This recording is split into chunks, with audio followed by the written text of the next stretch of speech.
Uh, I texted Brother Doug last Saturday and asked could I do the 10-minute talk because I just had this experience that I'm going to tell you about, and I just wanted to share it with you guys. I have this thing, this prayer that I've had for a long time, and it's this blessing that I've wanted, something that I desire. If you're very close to me at all, you know what it is because I talk about it all the time, and I wear everybody out with it. It doesn't really matter what this thing is that I want. It's just I'm going to tell you about it and how it's affected my life. I'm going to refer to it as my package. And I think of it as almost like a box because I carry it with me everywhere. And it's a burden to me. I think about it all the time. I take it to work with me, and I take it in the car with me wherever I go, and I take it home, and it sleeps in the bed with me at night. As soon as I lay down in the bed at night, I'm thinking about this thing, and I'm asking God to give me some peace about it or to give me the blessing that I'm seeking. And I think that everyone at some point has struggled with this. Anybody? Yeah, okay, good. I'm not the only one. Everybody's had this package, something that you've been hanging on to, something you're burdened with that you've asked God for, and you may have struggled with it for a little bit of time or a lot of time. Personally, I've been struggling with it for about 3 years. So, like I said, I think of it as a physical weight on me. And I think about the pros and the cons of this blessing that I'm asking for. And I think of this box that I have. And inside of this box that I carry around all the time is worry. And if anybody's ever carried around a little bit of worry, you know that it's real heavy. Does anybody ever carry around some worry? Worry is a verb. And I looked it up, and it is to give way to anxiety or unease, to allow one's mind to dwell on difficulties or trouble. And some synonyms include fret, agonize, overthink, brood, stress, stew, and my personal favorite is to torment oneself. So here you go. You carry around a box full of torment, thinking about something all the time. And I've been talking about it to anybody who'll listen. I take it everywhere with me. I've burdened my children with it because I talk about it at home, and I've burdened my husband about it, which, as you all know, he's a saint for living with me on a good day. Everybody says, poor Dave, all the time. That's all I hear. So I've lost sleep, and I've lost weight, and I've lost half my hair because I'm worrying all the time. And meantime, I see other people getting blessings. And sometimes these blessings are directly related to what it is that I've been asking God for. And if you've ever heard Moni talk, or you've ever heard Brother Doug, then you know that as a Christian, when someone else is getting blessed, you're supposed to be happy for someone else getting blessed. And instead, what I've been doing is getting jealous. So I'm a God-fearing woman, and I know that jealousy is not a good thing, and I don't want to be jealous of these other people getting blessings while I'm carrying around this torment. So I looked up what the Bible had to say about jealousy, and in Proverbs 14:30, it says that a heart at peace gives life to the body, but envy, here's my jealousy, rots the bones. So when I read that, I thought, oh, my Lord, I need some Oscal because I have been rotting my bones away with jealousy about these people getting blessed. And instead of being happy for them, I'm just thinking, well, where's mine? Here's this worry that I've carried around, this asking that I've carried around. Where's mine? So I'm struggling with this, and I have been for a long time, and I seek counsel from my bestie from Summer. If any of you do not have someone that you can seek spiritual counsel from, then you need to get somebody, because as a believer, you should have other people that you can turn to that are going to give you good godly advice, not just good worldly advice. And so one night on our way home from Bible study, with Christina, where I'm learning about all of the armor of God, which I think I definitely need since my bones are weak from this jealousy that I'm rotting them away with. I tell Summer that, and I'm crying because I just always cry about it, and I tell her, I've prayed everything I know to pray. I've prayed, God, make me not want this thing. And God, make other people want this thing. And if I can't have this thing, God, please just give me peace about it. And Summer says to me, you are still praying for what you want. All of that says you. God, do this for me, do this for me. You need to be praying for God's will. And so I'm like, oh, I don't really like that, you know. So I start praying for God's will. But, you know, the Holy Spirit lives inside of you, and he knows your heart. And he knows that while I'm saying, God, your will for this, that really I'm thinking I still want my will for it. And so I'm still holding on to it. And a few weeks ago, Summer and Deb actually both talked to me about it. And this Deb said, you're never going to get any peace about this. Even if you're praying for God's will, you're never going to get any peace if you don't let it go. Give it to him. So here I am with this worry about this package I so desperately desire. And it's stealing my joy, and it's rotting my bones.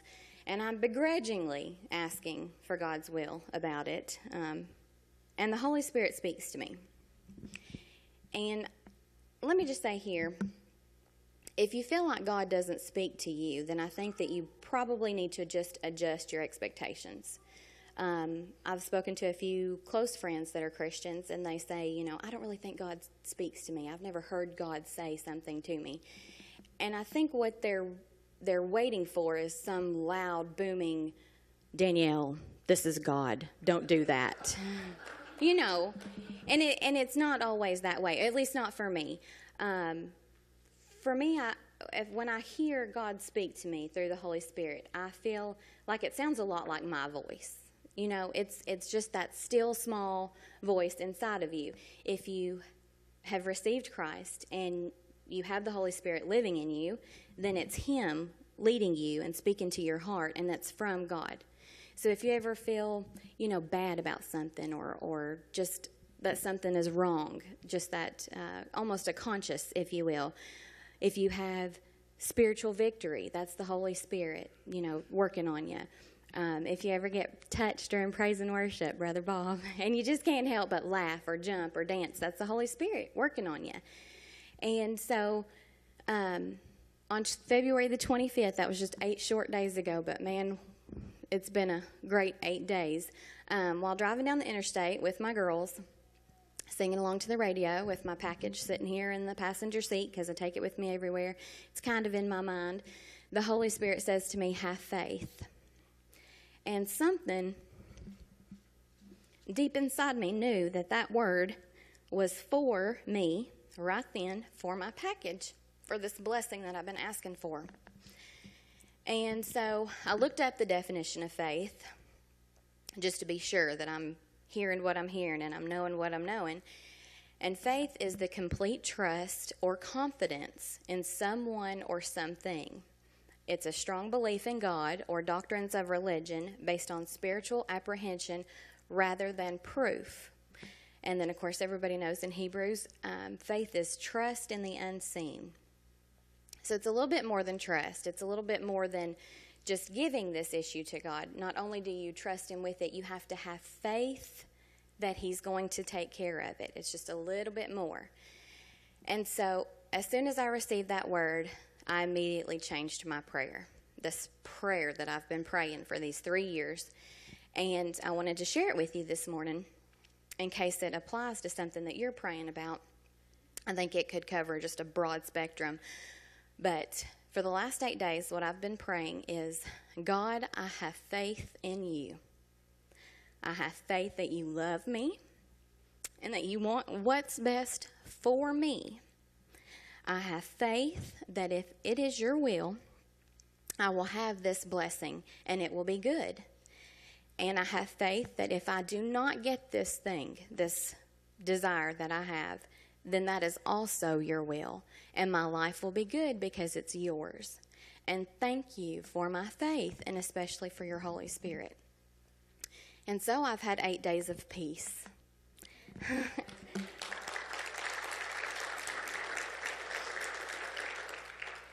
8 days does not sound like a lot, but I promise it is.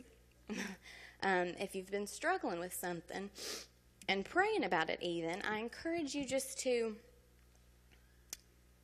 have faith that God's got it, no matter what it is, no matter what you want and what you think is going to be best for your life and what you're praying for other people for. If you just have faith in it, I feel like it will just give you peace, that you know that He's got you. And so I want to share one more little thing about it. I'm a fast 10-minute talker. When I was in Guatemala last year, I had an experience that I have not told very many people about, and I'm not sure why I didn't really share it, other than that maybe I just needed it for today's 10-minute talk. But one night while we were in Guatemala, we were at a revival, and it was outside, and a lot of different churches come in together for a revival. Different preachers come in, and they stay for 3-4 hours, and they don't have the venue big enough, so we're outside. Several preachers preach, and it's hot, real hot. It's so hot that you get kind of sleepy just sitting there because it's so warm, but you can still feel God there. And it's funny how even if you don't understand the language, how you know that God's there and you know that what's being spoken is His Word, because you can just feel the Holy Spirit with you. And it was a great service. And after this service, they did an altar call. And they moved a couple of the front rows of chairs out for anyone who wanted to come forward and ask for prayer. And they had several preachers there, you know, with their deacons, I guess would be the best translation I have for it. But they are praying with people. And so if you needed something, prayer for something, you could go to the front and they would pray with you. And I believe Lynn went forward because she was struggling with her knees that day. We had been traveling, and so she went forward for prayer, but I didn't.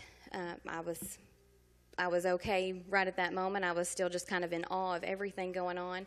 And so I was standing, everyone is standing, they're playing music, doing this altar call. And I'm standing, our row was toward the back, and I'm swaying. If any of y'all sit behind me, y'all know I'm a swayer. And I'm just swaying, and I'm enjoying the atmosphere. I'm speaking to the Lord. And across the front, where all these people are praying, one of the pastors is walking by. And he is just looking kind of to the side, and as he sees me, he stops. And he zones in on me. And he starts coming at me. And, I mean, he's coming down through the middle of the chairs. He is moving chairs out of the way to get to me.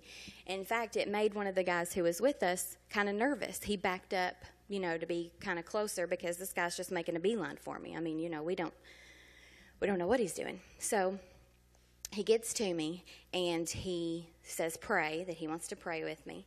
So I say okay. And he takes my hands and holds them up like this, both of them, so that he can pray for me. If you've never prayed this way, this is a great way to pray because it feels like you're just almost asking God, here I am, fill me up. Here's my, you know, what I'm bringing to you. And so it took a few minutes for a translator to get over to us. So he's just praying. I mean, just hard as he can go, he's praying. And, I mean, he's diligent with it. And, of course, I'm getting emotional because I feel like this man's working through God, and he's come to me, and he's got something for me. And the translator comes over to us, and he's standing to my right side, and he kind of cocks his head. You know, he's listening to what this preacher is praying for me. And he finally gets it, and so he turns around and he tells me, he says, okay, he is praying for this. And the words that he says are what I've been asking for in my package. He specifically says, this is what he is praying for you. Now, these people don't know me. They don't know anything about me. I don't know, 3,000 miles from home. I'm terrible at geography. But I'm all this way away from home.